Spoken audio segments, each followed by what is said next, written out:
Hello, this is Victor bringing here a new battle report.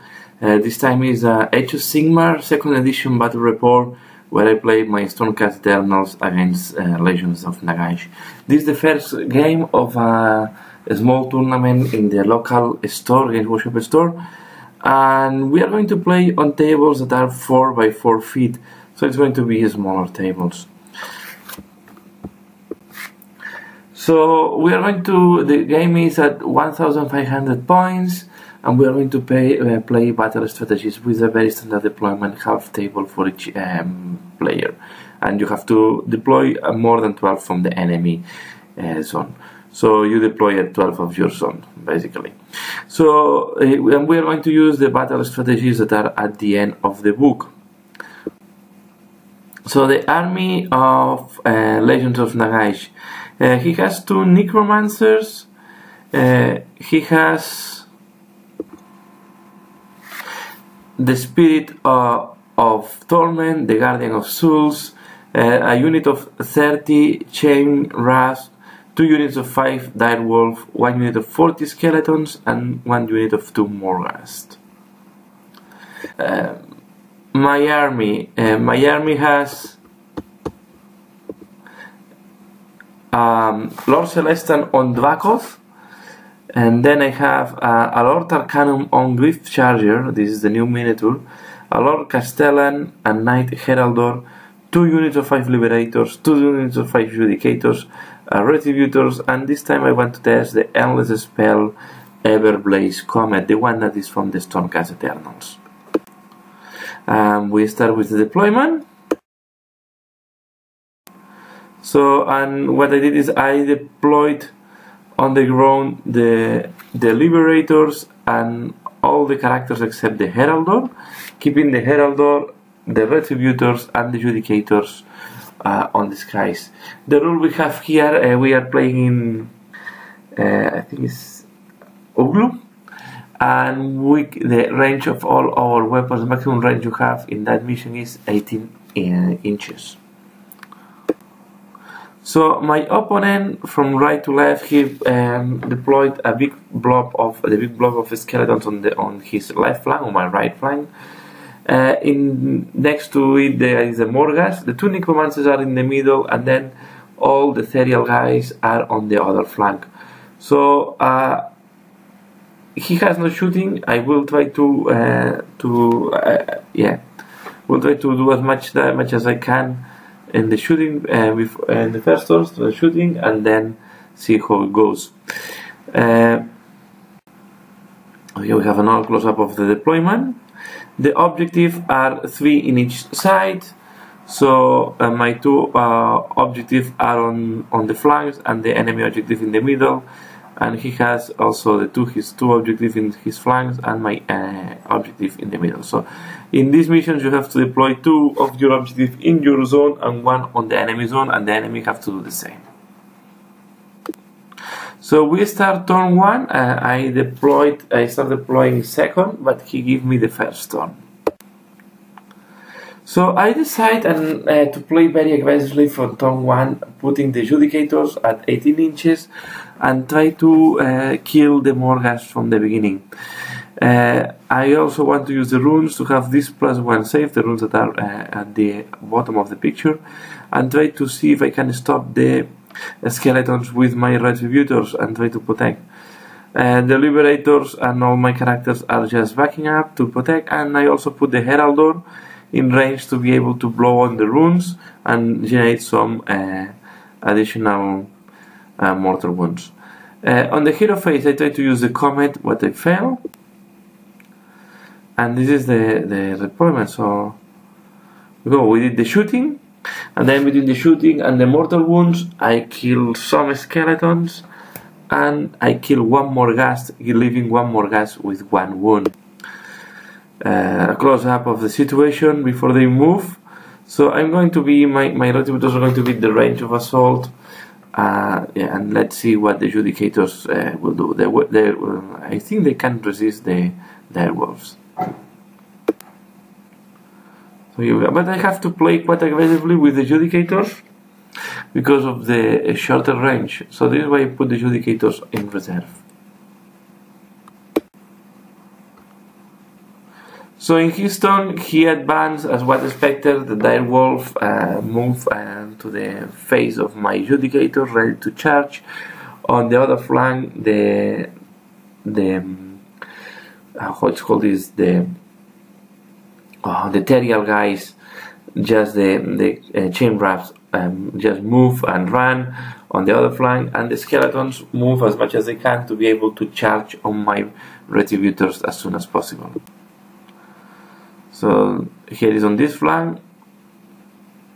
The objective I have in the first turn was to hold some enemy objectives, so for me it was quite impossible to take these objectives, and he had much better luck. He has to hold some objective in his side. So the problem sometimes on these random objectives that sometimes this can be quite unbalanced. So here we see the advance of the chain rats on the other flank. Sorry that I don't have the picture here, but I will explain. So what happened at the end is that the skeletons charge on the Retributors, killing them all. They have this the rule that they can do two times. They can pile in and attack 2 times, and the Direwolf together with the Morghast charge on one of my units of Judicators, and the Judicator resist. So yeah, I was expecting my Retributors to resist more, but it was a huge number of attacks. I need to check why the skeletons had 4 attacks each. I think they should have 3, but okay. I'm not expert on Legends of Nagash. And this is how I ended up the first turn. So I just lost the Retributors. My Herald is still alive, and the Judicators engage in combat. Here we have pictures of the assault. You see my this is at the end. My Retributors have disappeared, and the Heraldor is alone against the Skeletor, so not much fighter for the Heraldor. The Judicators are resisting quite well there, and now I will try to send the Dvakoth to help the Judicators. And here we have a picture on all the fight at the end of the turn. And this the other unit of Judicators is not still engaged in combat, although they are not going to last long there. So we go into the turn 2, we roll for initiative, and he won the initiative, so he decided to go first on turn 2, giving him a double turn. This is really a pain. So you see here the Chain Raft Horde just move in range of 3 inches and range of my Liberators in the other flank. And here I'm going to be overrun between my Judicators will not be able to resist more the Direwolves and the Morghast. And the Skeletons now have free way to charge the other unit of Judicators. So in the assault phase happened what was expecting, and the Chain Rasp assault my Liberators, and they only managed to kill 1. And here the Skeletons just overran over the Heraldor. They killed the Heraldor, and now they are engaged with the Judicators. And in the middle, 2 Judicators surviving to the Direwolf and the Morghast. We see also one of his HQs. I think he is the Guardian of Souls, the one, or the Spirit of Torment. I don't remember. One of the Terial heroes are just behind the Direwolves to give even more support. I think is the Guardian of Souls is the one with magic powers. So this is at the end of his turn 2, and yeah, I'm quite battered. I forgot to use my Hammers of Sigmar ability when the Retributors were killed. So, but when my Herald was killed, I used the Hammers of Sigmar ability to bring back a unit on 5+, and the Heraldor now it's surviving and it's in my deployment zone. Okay, then we go into the turn 2. This is the end of the turn 2. So I charge with my what's called this, my Lord Celestial on Dvakoth on the Morghast and Direwolves, and I managed to kill the Morghast and some Direwolf, and my Lord Celestin is engaged there with the direwolves. And then I try to protect the objective in the middle. He has to hold this objective, so I try to avoid that he's scoring the points.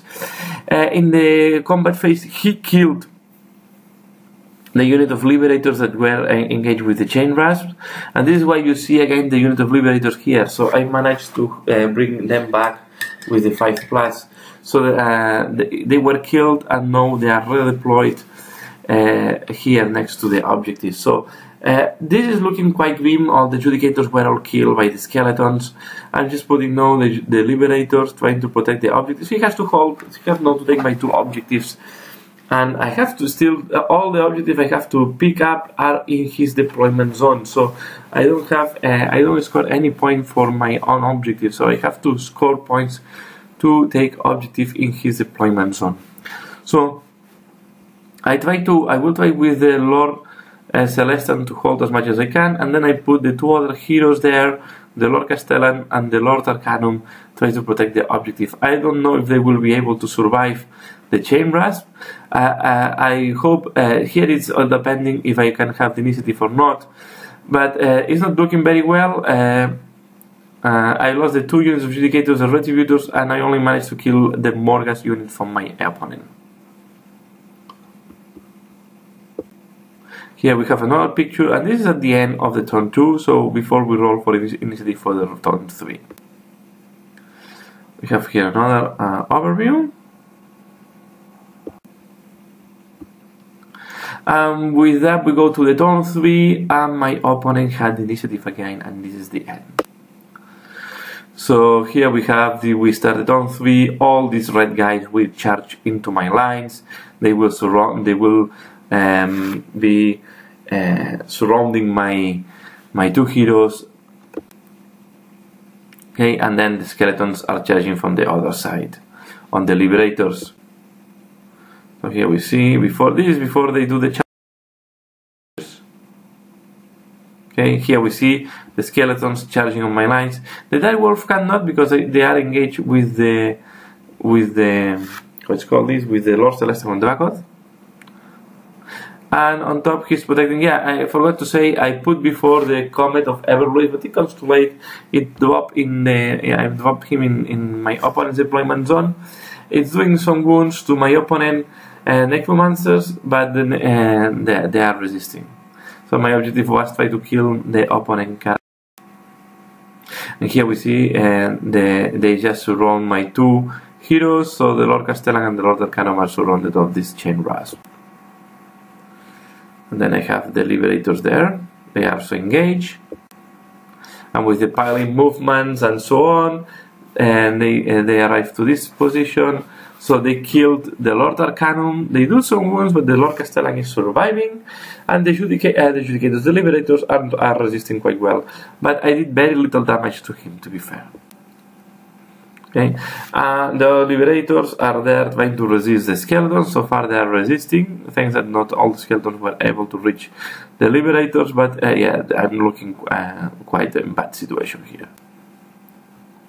Okay, this is the end of his turn 3, and then we go to my turn 3. I killed the direwolf in my turn, in his turn, so my Lord Celestin is free to charge. I try to move him, but yeah, I only managed to charge on the skeletons. I was trying to charge on the chain rasp to do as much damage as I can, but I was not able, so I just charged skeletons. And this was the end of my turn 3, so I have there the Liberators trying to resist against the chain rasp. I have my Lord Celestin fighting against the skeletons. The other unit of Liberators is completely destroyed. I think I managed to bring them back, so they are there, and the Heraldor is alive somewhere. So this was looking really bad. And this was the end of the battle. So here we finalized the battle. He was scoring 2 more points because he's now controlling the objective, the 2 objectives he has to take from me. Yeah, when you are overrun for so many guys, it's difficult to hold any objectives. And that's all. So this was a Legends of Nagash victory 5-0. We only played 3 turns, we ran out of time, but I don't think playing more turns will have changed anything for me. So it was really a rough battle for me. So things that I learned and things that I have to improve. I was too aggressive on turn 1, so I should be more conservative when I have the first turn. Maybe I lose one of my turns, but it's better to be more conservative and pack more units, protect the Judicators with the Liberators, not the other way around. So, and then the answer to stop the skeletons was my Lord Celestial on Dracot with the Castellan. So the Castellan is giving him +1 to the armor save. So with that, he's on 2+ armor saves rolling once, what is making him much stronger. So yeah, lesson learned. I think I did not play as well as I can, and I need to know why the skeletons have 4 attacks each. Know that if you are over 30, they have +2 attacks each skeleton, but they have basic 1, so I need to understand that. So unless the Necromancer or some of the heroes are giving them +1 attack. So that's all for this battle. I hope you have enjoyed, and yeah, and be prepared because 2 more battles will come to this channel. So as usual, yeah, thanks a lot for watching and see you again later. Bye.